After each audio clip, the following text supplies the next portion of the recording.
ancient spiritual practice. It is a modern spiritual practice. It is timeless in time. Yoga is a state of experience in which the human consciousness, the senses, the sensorium, and the self begins a scientific or an artistic understanding, a higher faculty of understanding than our normative lives. The experience of yoga developed from asana through to pranayama into pratyahara classically, or in the tantric understanding of the world, really begins with this moment.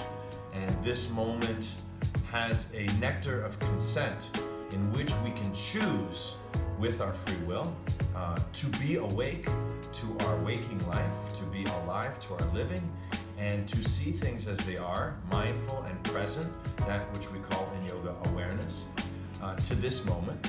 And through this moment, be able to move timelessly in time throughout all other moments of the teachings of the great masters and the sages and the gurus, and be able to see it as non-separate. That this moment of experience is truly the edge of the universe, on the tip of the arrow of time, and on this moment we are as present as they were 2,000 years ago. Martial arts is the embodiment and expression of our sensorium and our sensory information. Through our intellect, we have perceived with five senses throughout time what we understand as the five elements in nature, or different animals or creatures that have amazing attributes, different achievements we've witnessed from other people. Martial arts is truly an inspirational form of inner self-defense, in the sense of inner self-defense of the ability to protect oneself and one's loved ones. The journey is first always for yourself, and then it extends outward. That being said, it also deals with your own form first, your five limbs, your arms, your legs, your head, your spine, and the expressions of those energies through animals or different phenomena. Then there's a practical and tactical side that's more militant or more survival-based. That how do we overcome the involuntary reflexes? How do we overcome our chemical states? How do we transfer pain into a good feeling? How do we experience suffering as an energy of development and growth? True self-help is understanding the self, and martial arts, unfortunately, in our contemporary society has become more of a lifestyle, or more of a hobby, or even worse, a business or a sport. True martial arts, as it has always been, and as any real martial artist would 100% synonymously agree, is a way of life. And this way of life integrates all components of the human being.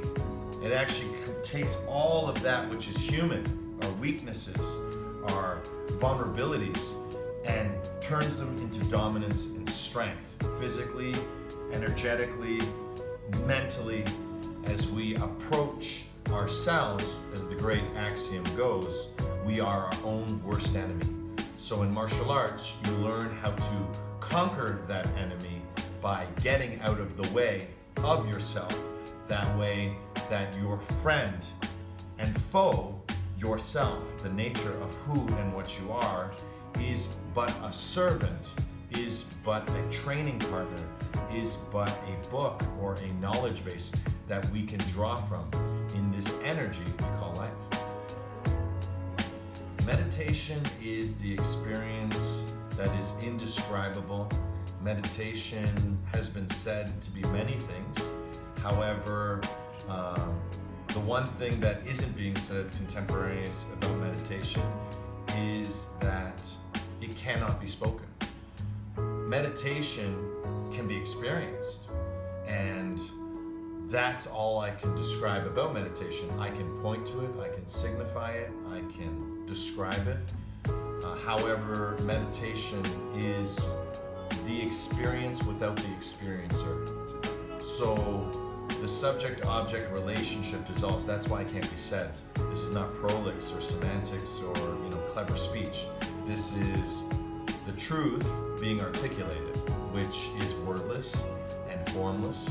And our form, our human, develops out of space through 4 elements, earth, water, fire, and air. However, that space where we came from, where we go into, you can call this a mystical understanding, or you can call it just a natural understanding. We're not talking about reincarnation, or we're not talking about afterlives. What we're talking about is simply space. We came from space, we developed into form, and then we go from form into the formless, through decay, through death. And from formlessness emerges form. This is a Buddhist understanding. In the Western, more Occidental understanding, it is about knowledge of the self through love, through the devotion of scrutiny and scholarship, through rigor, through sacrifice. Love becomes this absolute knowledge base of pure experience. Ask a mother, do they love their child? A true mother, or ask a true father, do they love their child? And they'll say yes. And then you'll follow up the question with, would you die for that child? And if they're a true mother and a father, they'll say yes without any separation from the first question. It will be intrinsic. They'll lay their life down for a child. That being said, there is even more understanding of this, of how much they would actually suffer death for that child. And for most of them, they'd give everything because that child is them. That's the state of meditation. It's a non-separate state that you're willing to endure, that you're willing to suffer great lengths. Sitting for 5 minutes is shameful, right? Sitting for a moment. The moment lasts 5 minutes, wonderful. But that's not something you set your clock for and sit for 5 minutes. It's a moment, and the moment is the breath. And that's what meditation rides upon, this involuntary system. We're always breathing, but when meditation happens, we go beyond the breath. The experience is free from the experience. The one who is breathing is no longer, focusing on the breath, but rather the source of the breath, which is life itself. So meditation teaches us death before death, but it also awakens us to what life is. Consciousness is the state of being. It's the state of where all our doing comes out of. Consciousness, for me, involves the understanding of non-separation. When we understand consciousness, what we're talking about are states of non-separation. Again, like meditation, more of a signifier, more of an indescribable descriptive, a wordless word, a changeless change. The consciousness is something that is, it's much like space. What is space? Can you objectify space? It's much like zero. What is zero? Can you objectify zero? I have 0 apples. What does that really mean to the mind? The mind understands it has an absence of something. So what is space? Space is this absence of something, that form appears. So consciousness, like space, is really just a openness or an acceptance, as in mathematics, as the line or as the slope approaches infinity, it never really touches because we really don't know the end to infinity. So even in mathematics, we use the symbol of infinity. We've accepted it to be some ad infinitum, possibility, but we really don't know what it is. We haven't solved infinity, nor have we solved space, nor have we solved consciousness. Consciousness, like space, like infinity, is an experience. Then you can work with that experience mathematically, like they do in mathematics. Or you can work with that experience in science, as we do in science with the atom smasher. We're working with staring up at the stars through the Hubble telescope, through the microcosm and the macrocosm. We're working with infinity all the time. We're working with consciousness. We're working with space. And we're trying to go deeper and deeper into the space. On a human level, consciousness really refers to the states of consciousness, which are conscious mind, which is what is flowing right now through the camera to the one listening to the teaching, and that listening being reverberated back, the heart non-separate. You may be hearing this in a different moment in time. It's irrelevant. It's here and now. So the darshan energy, the direct experience of this consciousness, is being given to that consciousness, which is non-separate. It's just consciousness speaking to itself. And that you can be awake to. Your conscious mind can be awake to that. Your conscious mind can be awake that as you're watching this video, the earth is spinning. and that the sun is not actually rising and falling, but actually we're moving around it as you're watching this video, as I'm speaking into this video, timelessly in time. Then you can go into a subconscious state where now the conscious mind is not enacting, the senses, the sensorium are not being enacted, and now more the imagination is starting to occur, the formless is starting to flow, the identification states are being dissolved, subject, object are becoming one, and in the subconscious mind it's very fun. That's why time goes by so fast, for quickly, and inspiration occurs. That's why time goes by so quickly for those who work, for those who love their work, who love what they do, who enter into the flow state, who do things for the sake of doing it. And then of course dreaming, same thing. A dream can last 15 minutes and yet it can feel like hours, or it can go on for days and you could just be sleeping for a single night. Or you could enter into the last stage of consciousness, which is unconsciousness, which is like deep sleep, which is the ability to go through life ignorantly. There's lots of states that the unconscious mind can be psychologically adapted to.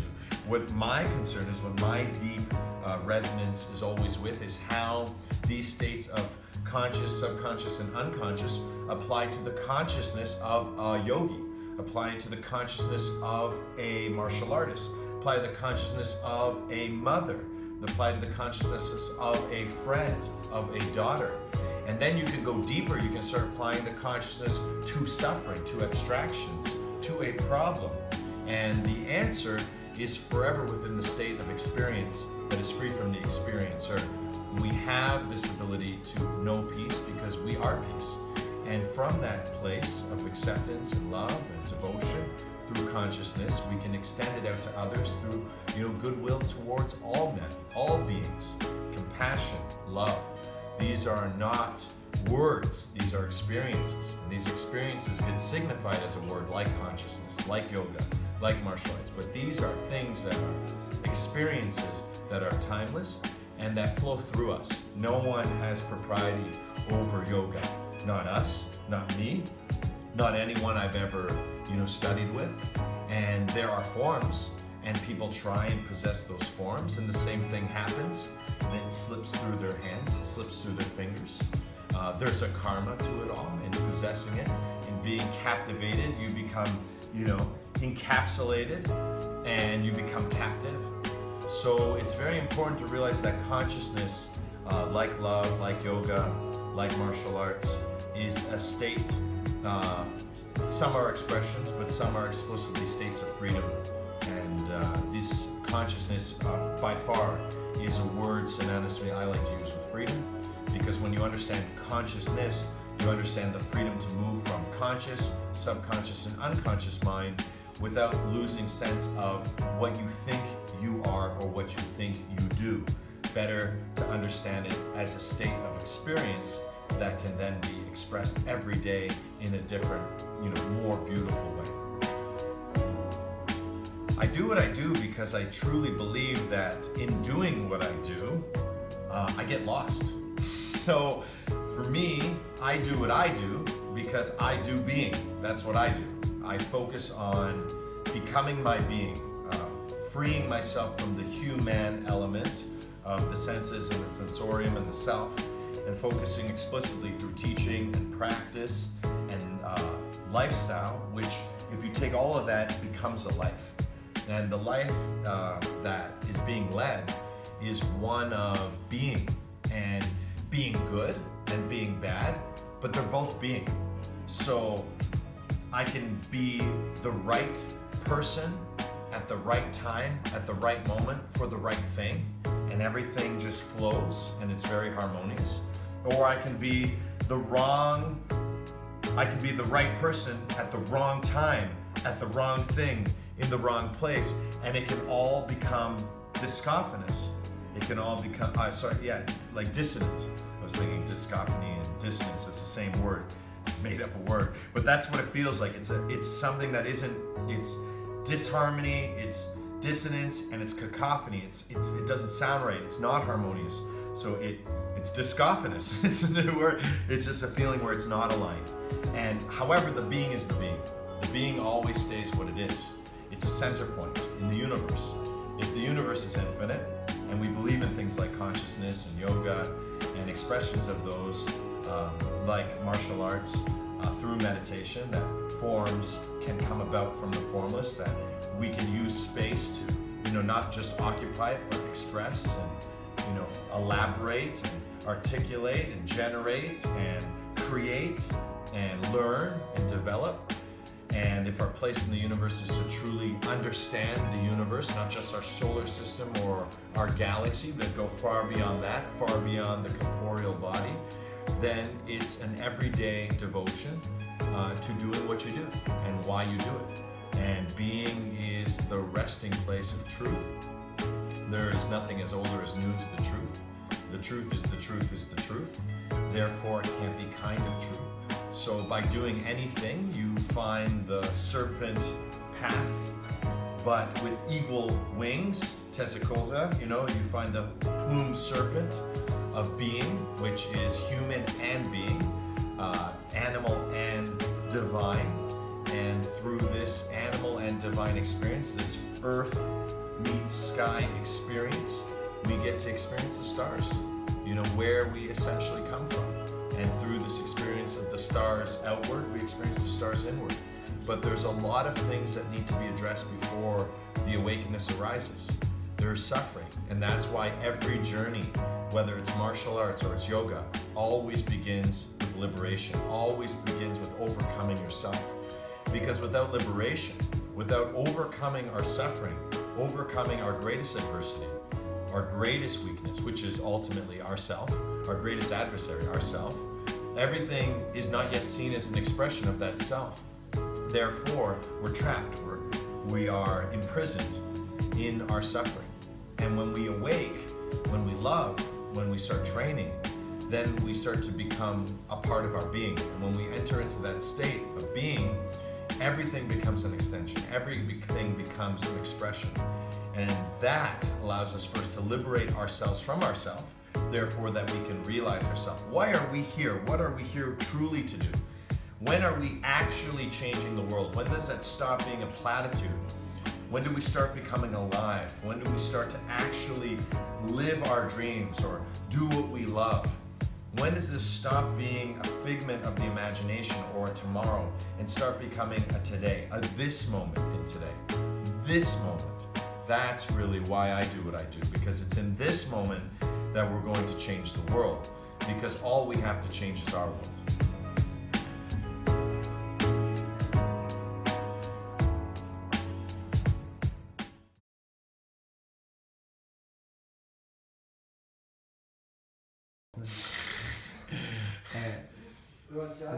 No. You learned the lesson of being turned away today. Shall he come back? Then he is true.